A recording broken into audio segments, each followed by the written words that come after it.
You're listening to Civic Media. You can tune into any of our live shows on any radio station across the state with the Civic Media app. Find us in your phone's app store and listen anytime, anywhere. Broadcasting live statewide from the Civic Media Studios in Green Bay. This is Nite Lite with Pete Schwaba, your inside source on everything entertainment from Wisconsin to Hollywood.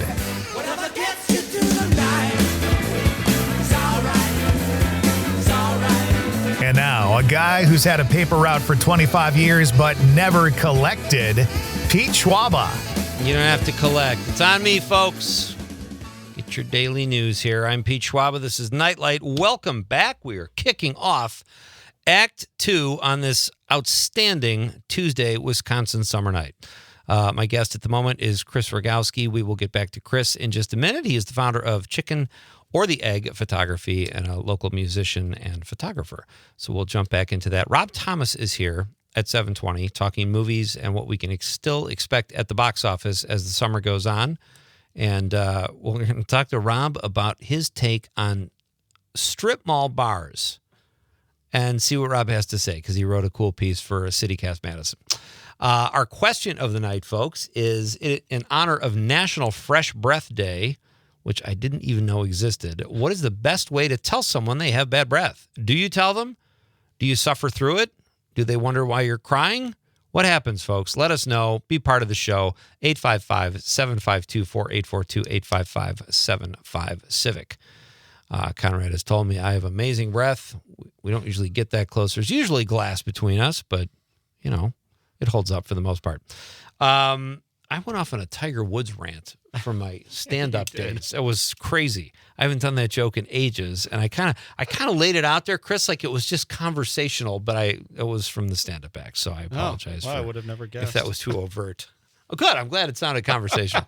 Tom from New Berlin says, worst breath is your friend has pounded too many beers down and you're coming to the party later and you get yeast bomb. Ooh. Yeast bomb there, overserve them to be insulted on their breath. Yes, I'm with you, Tom. I know that smell. Tom says, yes, a photo is worth 1,000 words. And that, of course, is in reference to our current guest, Chris Rugowski. Daniel from Menasha, he's in the 920. He says, you just have to slowly remove that person from your life. Offering a mint will only hurt their feelings. That's true, and it's a quick fix. That's just a Band-Aid. Yeah. I like where Daniel's going with that. And I've seen Daniel's work. Remember when he came in here and he had that horrifying mask? Yeah. He might have some shallow graves in his backyard.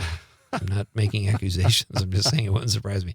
Jim from Appleton, he's in the 920. He says the proper passive-aggressive response to bad breath from someone else is to carry smelling salts to sniff after they breathe on you to clear the smell from your nostrils. Sounds like Jim's got some experience there.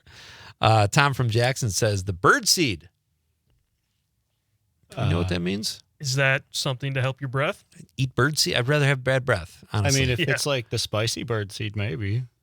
Do people eat that? I don't know. It keeps the squirrels away. Okay. All right, noted. That's Chris. I'm so glad you're here for reasons other than that. But we are starting Act 2 here, and Chris Rugowski is here. He's the founder of Chicken or the Egg Photography here in Green Bay, and he is a local musician and photographer. So you have a photojournalist background. Is that a different kind of photography than, say something like, do you ever, let's start here. What is your favorite thing to shoot? If you have one. That's a good question. Years ago, it would have been bands. And it still is bands. But I think my favorite thing to shoot is whatever I'm getting in the moment. Okay. I know that's really ethereal, but I don't really have a favorite per se. You know, some people really specialize in one thing, and like I said before, the beat thing. So I just like whatever's in front of me usually. That's a good answer. Yeah. Do you ever go out seeking to shoot things? Like it's a kind of a hazy night, maybe I could get a good sunset or sunrise or people frolicking on the beach or something like that? I have done that. I when I very first started in photography, I was big into nature and sunrises and stuff, so I'd always go to get the sunrises and sunsets and things like that and nature things. But, you know, ever since being in photography full time, like I don't go out intentionally now these days because I need a break from the camera. Sure. Usually, at least. And you do commercial stuff too, Yeah. which keeps you busy, probably pays the bills. A little bit more than free. Yeah, right. And so have you ever captured anything where it's like, it just happened and you're like, oh my God, this is the coolest thing ever? Has that ever happened like unintentionally where you've captured a really cool shot? Yeah, actually, we were in India and I captured this scene outside. We were in the bus and doing on this tour, and I captured the scene of 3 guys with a newspaper, all reading it, and then immediately I was watching them as we were going by. They looked up and they looked at each other and they started laughing, and it was this like beautiful image of, oh wow, you know, not something you'll ever get again. And I think that's to your point about photojournalism. Like that's really what I aim for, is that moment you will never get again, Yeah. and then not editing it. You know, what you see is what you get, other than, you know, upping the contrast or something. But I hate post work. I absolutely hate it. If I can avoid it, I will. All right. So that was my next, and I know exactly what you mean. Like when you capture something that you, like if I'm looking at the photograph, I can put myself there. Yeah. Or I can anticipate almost what they're saying. It's like a movie that you lose yourself completely in. That was one of my questions too. The shooting part, point and click. I'm sure I know more goes into it than that, but the editing part, just like movies, it can be really tedious. But what's less fun for you and what's more fun?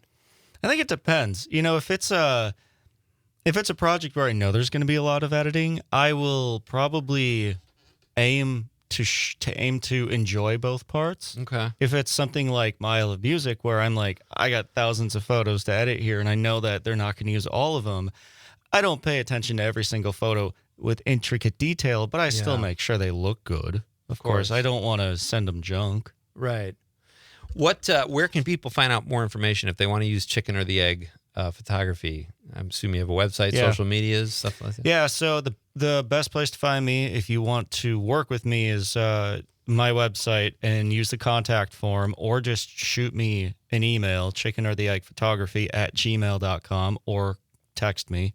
Yeah. My phone number's on there too. I do not use Instagram.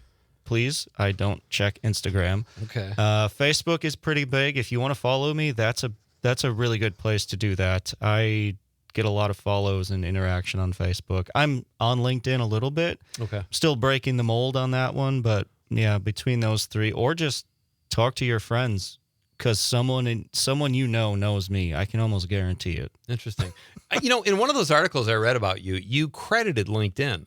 Yeah. I make jokes about LinkedIn. Oh, saying, yeah? 6 people noticed my profile. So long, suckers. You know, but like I'm on it, but I see jobs come up for radio or screenwriting or whatever. But what did it do for you? Because I don't know a whole lot of stories about LinkedIn catapulting someone to fame, you know?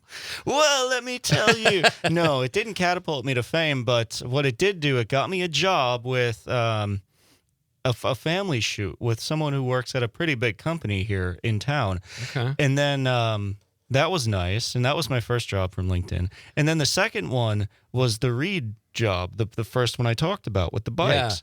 And that all happened because I tagged the company online on a LinkedIn post. It was after a nice January day. It was like 50 degrees in January, which is unheard of in Wisconsin, right? And I went out, I rode the bike, and I took this nice picture. And like a month later, one of their marketing people reached out to me and was like, "Hey, we really like this. I'm going to pass your name along to our marketing, like head of marketing or something." Yeah. And it just kind of blossomed from there. Wow. And they still didn't throw in a bike. Well, that's the next job. All right. I also, in this article I read, you were talking about a photography style. Mm-hmm. Do you have one? Like, if people are in the know in your line of work, oh, Chris Rugowski, he's a... How would they define your style? A really good photographer? I don't know. I heard it recently, and I was going to make a Facebook post about this, but I was talking to them at Mile, and they said, what I like about your photos is there's this 3D aspect to it. So, there's a foreground, a middle ground, and a background, and you just have this way to make it look natural. And it's not portraits, it's photojournalism. I mean, that's really, at the end of the day, I'm really good at photojournalism. I capture the moment. Cool. I do well at all the other stuff that I do, but I've trained myself to do that stuff. Yeah. Whereas the photojournalism comes naturally. My guest is Chris Rugowski. He's the founder of Chicken or the Egg Photography here in Green Bay, and he is a local musician as well. Should we get to some of your music stuff? Because you do work acoustically by yourself, or is it by yourself? Because you do have a title, The Finest Foe. Yeah, The Finest Foe is my own solo project. That's whatever comes to my mind. And then there's Age of Fable, the full band. And what do you prefer?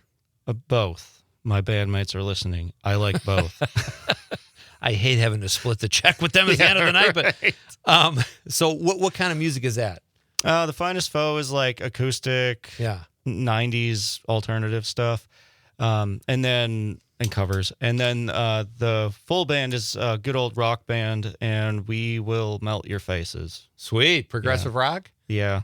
Yeah, how'd you know? Because you looked it up? You said melt your face. It probably is in my subconscious too. But what? Is that all original stuff? Yeah. So we've got an album out right now.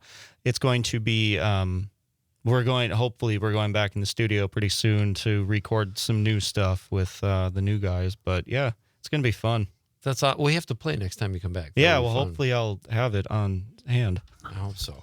I know sometimes when a bunch of long hairs get together, sometimes they break up. So. Yeah, right. Well, we took the dreaded photo, and no one's left yet. So right, that's good. Chris, what are you watching on TV? You work hard, you edit photos, you shoot photos, you're playing music. When you sit down at the end of the day, what are you watching? If it's not Lord of the Rings or The Matrix or Batman, it's Agretsuko. And that's what you mentioned that during the break. Yeah, Agretsuko, and it's a super funny anime. It's on Netflix, but it's just funny. I mean, it's this little like red panda girl who works in accounting and loves to do metal screaming karaoke. And the switch between Agretsuko and Retsuko, I think is the character's name, and then the screaming guy, it's wonderful. For someone who I've never really watched anime, and I'm intimidated by it because I don't So know. am I honestly, I like animation, like I watch The Simpsons, Family Guy, whatever. But what is it about anime that? Why would you tell me to watch it? Frankly, I watch whatever Melanie puts on. Is that's your better half? I apparently have a Netflix account and I don't know how to use it. Okay. So it's funny. I'm a tech guy who doesn't use Netflix or anything. Interesting. Yeah. whatever she puts on, we watch, and it's usually good. All right. Well, that's good. So she puts it on. If you don't like it, you just space out and kind of, yeah. Say, at least I eat my my pineapple and don't do anything else. And Netflix is only like $2,000 a month now, so that's not bad. Right. Hey, this was fun. Thank you. It's been great to meet you, Chris, and continued success with all your photography and music. And come back and play sometime, and let us know where you're playing too. We'd love to. Well, you know where to find me. Yeah, for sure. All right, Chris Rugowski, ladies and gentlemen. When we come back, Rob Thomas is here, our favorite Madison-based film critic. We'll talk all things Madison and movies with Rob, and we'll read your texts. Send us a bad breath text. Text it with bad breath. Breathe on the text and send it in. It'll permeate the interwebs. All right. It's Pete Schwaba and Netflix on the Civic Media Radio Network. Can't take my eyes off you.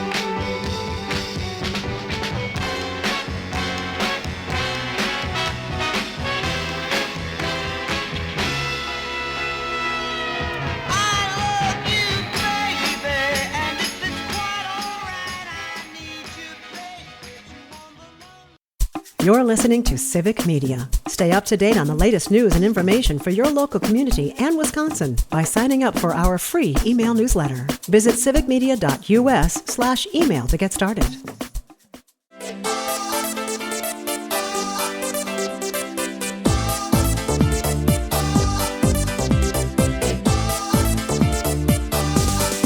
Welcome back. I think that was like the first song we played, the bumper tune. One of the first ones, because everything I picked was like had to have night in it because it was Nite Lite, but that's when we were on at like 10 o'clock at night. Well, it's actually, like you said before break, this is Netflix. Not Nite Lite, it's Netflix. Just Pete Schwaba and Netflix. I would kill to be Netflix. Yeah, right. They own everything. Our question of the night, folks, you still have time to get something in. It's National Fresh Breath Day. What is the best way to tell someone they have bad breath? Would you do it? Would you ignore it and bear it and just let your eyes well up with tears? What do you do? And our next guest would not know anything about this because he has about the freshest smelling breath I've ever. And within 10 feet of the guy, he has great breath. And he is also a film critic in Madison. And he is the City Cast of Madison newsletter editor and does fine work there. You can also follow his Substack at Not That Rob Thomas. That's a lot of stuff Rob's up to, Conrad. Yeah. Yeah, he's a busy guy. And he joins us now here on Nite Lite, as he so often does. Hey, buddy. Hey, Pete. How are you? I'm doing well. How are you? I'm good. My breath is fresh down here in Madison. How do you do that? What's your secret? I don't know. It's a good question. I don't think I could tell somebody they had bad breath. I might just suddenly give them like a mint Oreo or something and try and subtly improve the quality of their aroma. I've been known to fake an injury and just go down. And then it's like, I take a knee and then they don't know. They're none the wiser. Or a good head fake, too, can get you out of some bad breath radius. Hey, how are you, Rob? Are you having a good summer so far? Yeah, the weather's been great down here in Madison after kind of a hot, sticky June and July. Yeah. Usually it's the reverse. So it's been great. Yeah, movie-wise, I feel like we're kind of over the summer movie season. And, okay. I know the stuff coming into theaters is kind of low key, I think. And right. Yeah. Do you have any intention of seeing Naked Gun?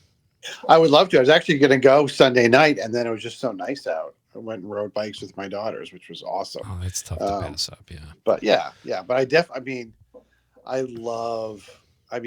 watching the original 1988 movie with Leslie Nielsen in the theater. Yeah.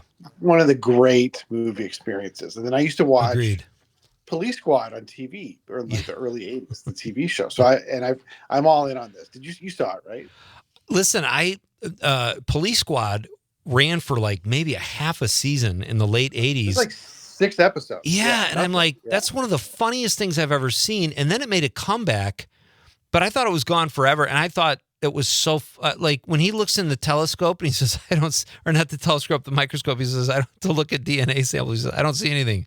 Use your open eye, Frank. Oh, stuff like that. And I don't know, like I saw Naked Gun. I don't think they totally captured that. There's some big laughs in this. Yeah. But Leslie Nielsen was born to be that guy, whether it was Airplane or Naked Gun, in my opinion. And Madison guys, right? Who did Airplane, the Zuckers, and Naked Gun, yeah. Police Squad, the Zucker brothers. So yeah, there's although I guess they got kind of froze out of this remake, from what I heard. They got paid, but when they wanted to, at least one of them wanted to offer some jokes, they were, it was kind of the bad breath scenario. They were politely turned away. Bad breath of movie involvement. Yeah. Yeah, I read the thing with David Zucker yesterday that said he was developing a script where Drebin's son was in his 30s. This is years ago. So he had a great attitude, I thought. He said, I'm not going to see this movie. I don't need to see it. But I wish the director well. I'm glad comedies are back. He texted the director. I thought he had a very professional response to it, but I kind of get where he's coming from too. Yeah, that's nice, I think. But also, I mean, I think I understand the need for the new writers and directors to do their own thing rather than lean on those guys. And one of them passed away, Jim Abrams. But right. But every generation gets their own Frank Drebin, I guess. Exactly. Right? And Neeson's good, but he's just too much of an ass kicker, I think. And it's like I don't know. But anyway, there's some good laughs. I'd be curious to know what you think if you ever decide to check it out. Let's talk about Sketch. You reviewed the film on your Substack. You liked it a lot, and you said it was better than like Harold and the Purple Crayon. Tell us about Sketch. Yeah, it opens. I think it's having sneak previews tonight, and then opens wide tomorrow. And when I saw the trailer, I thought, oh, this is like one of those, power of imagination family films, and like the Harold and the Purple Crayon movie, or there was one called If last year about imaginary friends with Ryan Reynolds, and they're just so like I don't know, just so forced whimsy and like. Mm. But this one I thought was pretty fun. It was about this girl, probably 10, who is an artist, and she's mourning her mother's passing, and she gets out all her negative emotions by scribbling in her notebook and drawing all these monsters and horrible for a 10-year-old images and stuff. And her dad's cool with it, and like, however it works, however you're processing things, that's great. um, but then there's like a magic pond, which most properties have, I think, right? And It's all how you look at it. it is. I mean, Yeah. it's a perk on the real estate listing. And all the monsters come to life, and they're all like, they look like they're hand drawn or paper mache, and start terrorizing the town. So it reminded me a lot of Gremlins or the Goonies, those kind of 80s movies that, like, Yeah. they're kids movies, but like not for too young kids. They might be a little scary. It moves fast. It's really funny. The adult performances, I think, are great. Tony Hale from Arrested Development plays the dad, and so I thought it was good. Yeah, it was a nice surprise. I'll say that for sure. Yeah. It's on my list now, and I watched. I don't watch a lot of kids films anymore, but like you recommended Flow, and I watched that and loved it. And this has the same type of feel. Like I'll probably check this out just because it seems different, and it's getting a 97 on Rotten Tomatoes with like 30 reviews, which is really good. Yeah. Yeah, so I think people. Yeah, it's a fun one. All right, Rob Thomas is here, folks. We're going to do a quick break for news, and we are coming right back. And he broke down the movies so far this year. We'll talk about that and cool bars in Madison. It's Pete Schwaba and Nite Lite on the Civic Media Radio Network.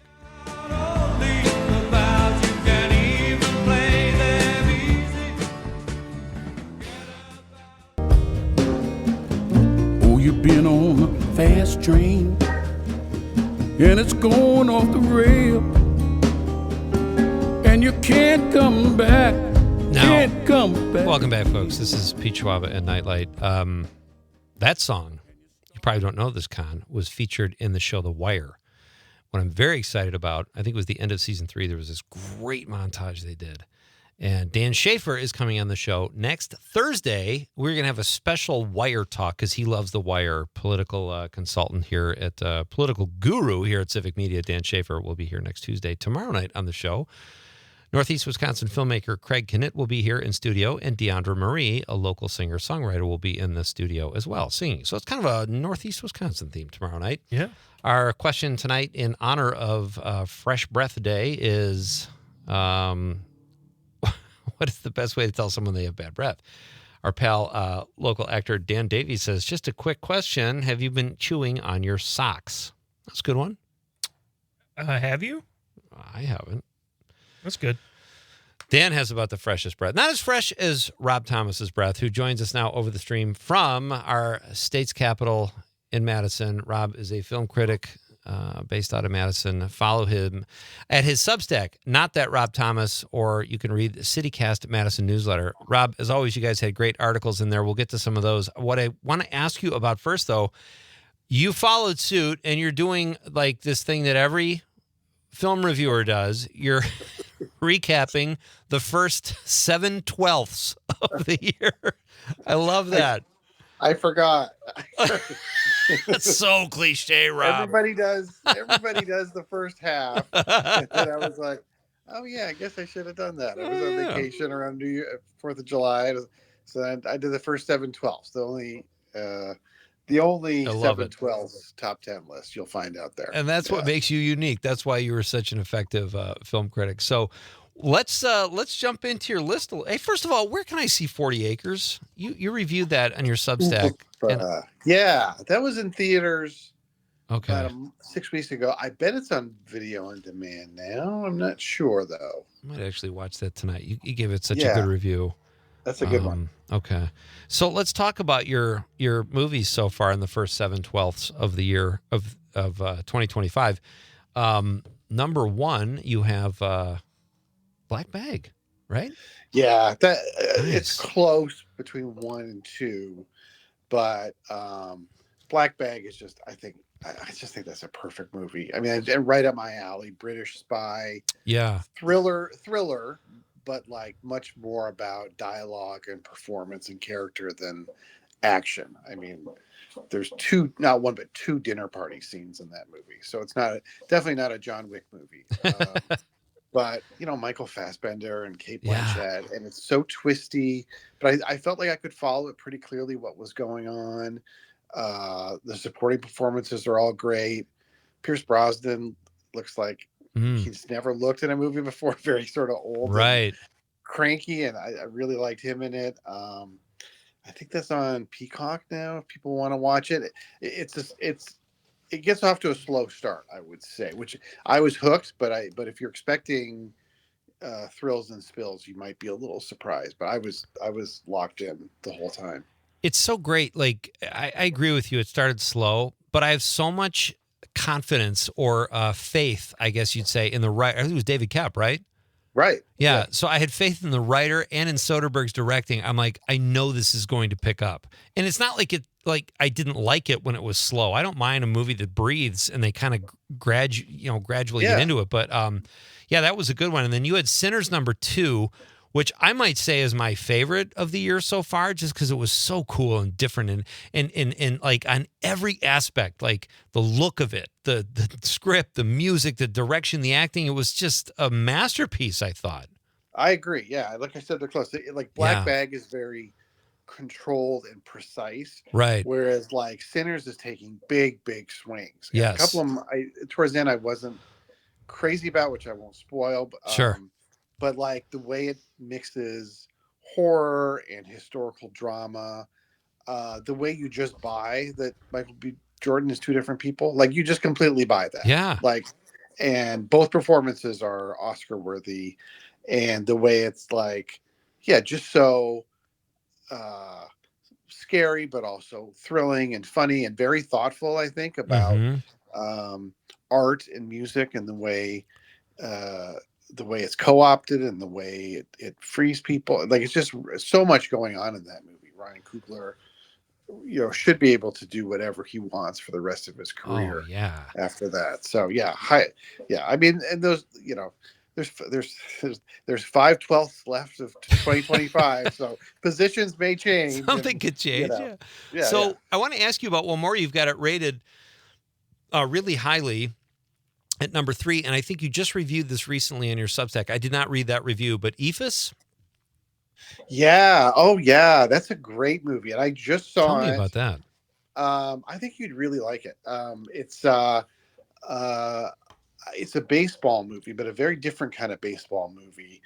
It's set in, I'm going to say like Long Island or New England or something like that in the 90s, and it's these two amateur weekend teams that are playing on this field, which is going to be torn down to build a middle school. And some of the guys are old guys who, this is the height of their athletic career. Yeah. Some of the guys are college guys who didn't quite make it, or former college ball players. And it really is less about the game than about observing all the different characters and their interactions. And it's fantastic. Like wow. It's very funny. It's very unusual. Like sometimes you're watching the action in the field, sometimes you're watching the people watching the action.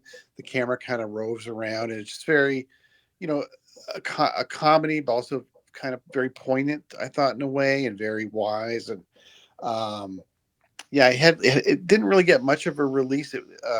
Somebody in town, I think it was a local, the guy who runs the local video store kind of rented a theater and showed it, and that's why I reviewed it. Oh, nice. Yeah, one of my best of the years. It's weird title, EEPHUS. Yeah, which an EFIS. A term I didn't know before, but I guess it's like a pitch that's so slow that it kind of psychs the batter out, and they miss it. They don't know what to they're do. like, well, I could hit this thing, and then it somehow sneaks by. Yeah. I thought that was a changeup. EFIS must be like to the 10th power. That's what's described in the movie. Anyway. Yeah. You F1 is on your list at #7. My son has seen that. Also has seen it twice. And I agree with your review perfectly. The human stuff is pretty basic, you say, but it's such a deeply pleasurable movie to watch with all of the racing. And as you say in your review, you have to see it. You don't want to watch this one on the old black and white.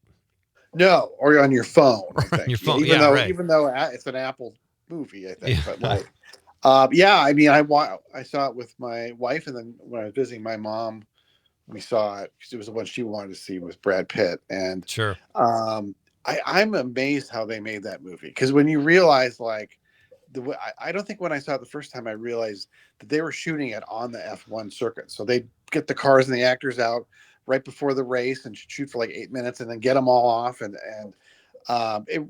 really makes you feel like you're in the driver's seat and you are in that world and Yeah. I understood a lot more, especially the second time I watched it, about the strategy of it, like how the drivers work together and Oh, like yeah. when you take your pit stops and what tires you use. And it does a really good job of like, it's not just go fast. It's like there's Yeah. all these other strategic elements at play. So for me, that's one of those movies that's going to be, I think, really rewatchable just because it's so fun to watch. Very well said. My guest is Rob Thomas. He's a Madison-based film critic and the CityCast Madison newsletter editor. Check it out if you haven't already. They do great work. Is there anything else coming up, Rob, in the summer that you're excited to see before we move on from movies? I'm seeing TV shows that are kind of interesting to me in August, like this new Alien. Have you seen the trailer for that? I've heard of it. I don't think I've seen the trailer. Alien Earth. It looks it's the guy who did the Fargo TV show, which I love. Oh, I love that show. Yeah, so I'm interested to see what he does with it. It's set on Earth. Well, it's called Alien Earth. Of course, it's set on Earth, and it's sort of more about like the evil corporation that you sort of hear about in the Alien movie. So I'm interested in that. I'm trying to think what else. There's one called. I love the Coen brothers, and one of the Coens has a movie coming out called Honey Don't with Margaret Qualley. Right. I did. He made this movie last year called Drive Away Dolls that I did not like. I didn't like it that much either. I missed Ethan badly. Yeah. I think. But I mean, it's a Coen brothers, so I'll give it a shot for sure. Sure. Yeah. That's awesome.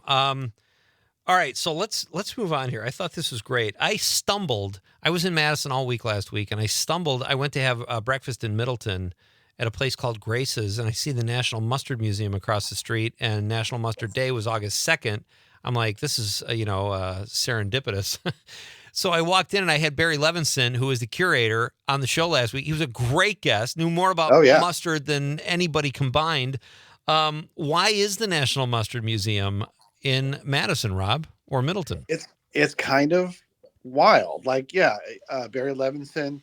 The rumor is that like he was a attorney in Wisconsin, worked for the state, and was loved the Boston Red Sox. I don't know if he grew up there or what, but like and when they lost the '86 World Series, he was so bereft. He went to the grocery store. And he tells the story that like the mustard was telling him, if you collect us, it will, or something like that.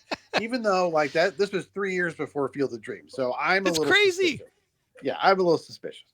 But like, and he's just started amassing this collection of mustards, and then had a little exhibition space in Mount Horeb that doubled that in size, and then now has moved to Middleton, and it really is this like destination where you can get like mustards from like all 50 states and 70 different countries, and there's all this like old advertising for old mustard campaigns and promotional videos, and they have a mustard tasting every year where people come and try like super hot mustards and super unusual mustards, and then they have this thing that's like a big street festival where they have obviously mustard, brats and hot dogs and stuff. And last weekend I did try the chocolate shop had a limited edition mustard sundae. What? Well, it wasn't that bad. It was basically a caramel ice cream with raspberry honey mustard on it, so it was pretty good. It wasn't like a bright yellow French's mustard. Right. Yeah, but, we were amazed at all the stuff. He told us that story, too, about how he was staring at the mustard after the Red Sox lost. It was just such a great story. Yeah. So. That's great. And it's a great space, too. It's a really nice, sparkling when you walk in there. It's incredible. And it's right downtown. Yeah, in Middleton. Yeah. All right, so I want to ask you, Rob, we're going to do a very short break, and I want to ask you about strip mall bars because you seem to have an opinion on those. And then also, I ate last week, and we'll get into this after the break, but my son came over from Milwaukee and hung out with me last Saturday, and we went to the Tornado Club, and I want to talk to you about that too. So we'll do that all coming up next. Let's bang a text out here, Con, if we can. How much time we got? We got like 3 minutes to the break? Oh, no, it's coming up. Conrad's got the fist up. That means get to the break. John Murray, our pal John, says we all know better, don't we? Unless it's your old... Oh, wait, no, I got to read. All right, he has another text I have to read first. We'll do that after the break. It's Pete Schwaba and Nite Lite on the Civic Media Radio Network.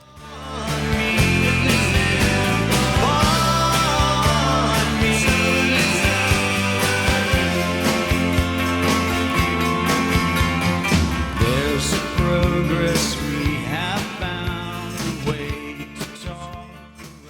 You're listening to Civic Media. Find the latest news, information, and archives of all your favorite shows on the Civic Media website, civicmedia.us.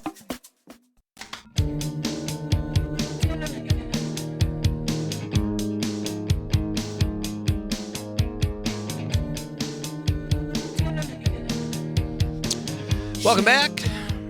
This is Nite Lite with Pete Schwaba. We are winding up this Tuesday night with our old pal and Madison-based film critic Rob Thomas. We will read texts from Conrad's mom and our pal John Murray in just a moment, too, to close out the show. But right now we have a few more minutes with Rob. Rob, you did a great... I don't know how you guys do this, but CityCast Madison, you pick great things to talk about that I find interesting. And what is it about a strip mall bar? I read this actually yesterday, and I just found it fascinating.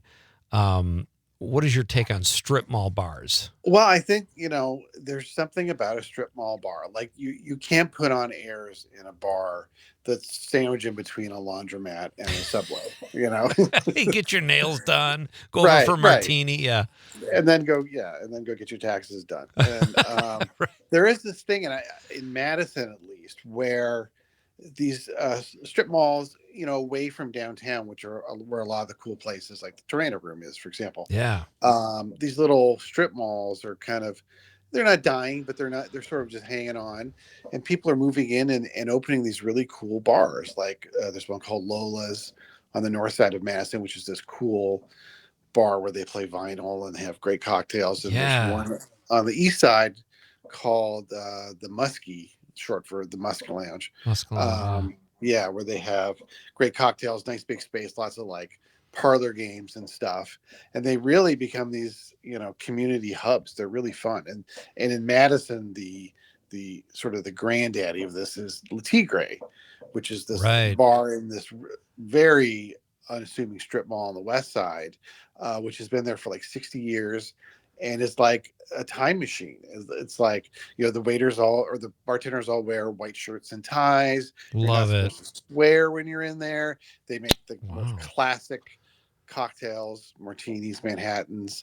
And the whole place is Le Tigre. The whole place is covered in like, velvet tiger paintings and stuffed tigers and all this kind of stuff. It's great. I mean, it's a must when you come to Madison. So I wrote an article about kind of the best strip mall bars in town and kind of what makes them special. And it's pretty cool. I mean, it's just a great angle to write about. That's why you're good at what you do. Like I would never think, I should write about bars and strip malls, but my eyes went right to it and I was fascinated by it. So did you ever go to Smokies when that was still there at No, I always wanted to. Same. They announced they were closing. I was like, I got to go. And then everybody wanted to go before they closed, So yeah, I really missed out on that. Those kind of old places. There's another one on the south side called Feelers, I think, which is another very old school Madison spot. Yeah, you got to treasure those before they're gone. Absolutely. Yeah. And now you drive by where Smokies was, and I've walked past that a few times. There are times when I was ambitious where I'd walk from like Midvale or the Target all the way back downtown if I had time to kill, and I walk by Smokies, and every time I walk by, I'm like, I have to go in there. And I never did, and I'm kicking myself. But that leads me to another place. I'd love to get your thoughts on the Tornado Club. We just had such a fun time there, and it was a great steak, too. Yeah, a wonderful place downtown. I don't go there enough, but it is a place where, like, when people come to town, you show them off by taking them there. My dad's coming to town next month. I think I'll take him, and very great cocktails, Yeah. great steaks, and the secret is, it's pretty pricey, but like if you go in after 9, they've got this late night menu in the bar. Which is pretty affordable, and you get like a burger or like mussels and frites or something like that. So another Madison institution that people love. I got lucky because I knew my son was coming to town. I went in there on a Tuesday and I said, can I get at 8:00, will you still be serving dinner? There's 2 of us. And she said, no, we're booked up through the weekend. And she said, I can put you on a wait list or something. And she said, name. And I told her my last name. And she goes, from Civic Media? Whoa. I was like, I think Civic Media's arrived. She said, you know what? I can get you in the bar if it's just 2 of you. And Rob, I almost invited my niece Caroline to join us because we were going to meet up with her later. The table was like the size of a quarter, but we didn't care. It was like the greatest food ever. And we just had a blast. It's an old school place. Absolutely loved it. So I know what name to drop next time I'm there. Yeah. Okay. It's enough. Rob Thomas with Civic Media. Hey, thank you, buddy. Always fun. Yeah. Thanks, Pete. Yeah, anytime. All right. Rob Thomas, ladies and gentlemen, check out his work at CityCast Madison or follow him at Not That Rob Thomas on his Substack and read his reviews. We've got a couple of texts we'll get to here before we sign off for the evening. Conrad's mom says, where is that text, Conrad? Oh, she says, if it's someone I don't know, I won't say anything. But if it's a real close friend, I will let them know nicely. How do you do that? Hey, your breath is really smelly. Hey, just letting you know, your breath sucks. Yeah, your mom's so nice. She says, I would want to know, along with that, if I had any food stuck in my teeth. All right, well, that's very well done, Paula. Thank you. Great text. And John Murray, our pal from Madison, is listening. He says, Peter, really enjoying the show tonight. Your guest, Robert, I think he means Chris. Yes. He has to mean Chris because his last name was Rugowski. Maybe he thought that was Robert. But he says, your guest, Chris, is one clever dude. Always wanted to be a Playboy photographer in my youth. Join the club, John. Then I switched to regular boring jobs because I'm not enough like Chris. Nice job, Chris. He kept saying Robert. That cracked me up. John says, continues with another text. He says, and there was no internet in my youth. Dang it anyway. Yeah, I feel your pain on that one, John. He says, here's what John would say if he knew someone with bad breath. He said, yo, dog, your breath has the funk of 1,000 jackals. How about a mint or a root canal? You pick. John says, if it's a lady, well, that's a tough one. Indeed, John. Then he says, we all know better, don't we? Unless it's our own lady. Then we know a way to keep dignity intact. You feel me? I feel you, John. And I think, John, he referred to his wife as his old lady the other night. Old lady. That's like a bygone. I haven't heard that in so long. Yeah, you don't say old, you say old. My old lady. Well, you are saying old lady, even though she might not be old. That's just the phrase. But it's John's old school. OLE, old lady.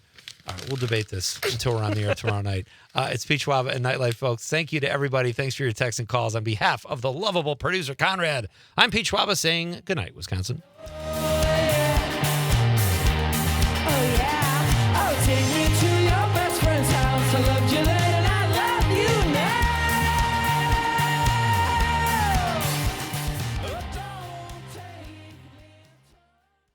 The national news cycle never stops, but it can be hard to find news about your local community. Civic Media is dedicated to providing quality local and state news coverage across Wisconsin. With the Civic Media app, you can get notifications about local stories that matter to you and your community. Find the free Civic Media app in your phone's app store and choose notifications from the menu to tell us what kind of news you want to hear about.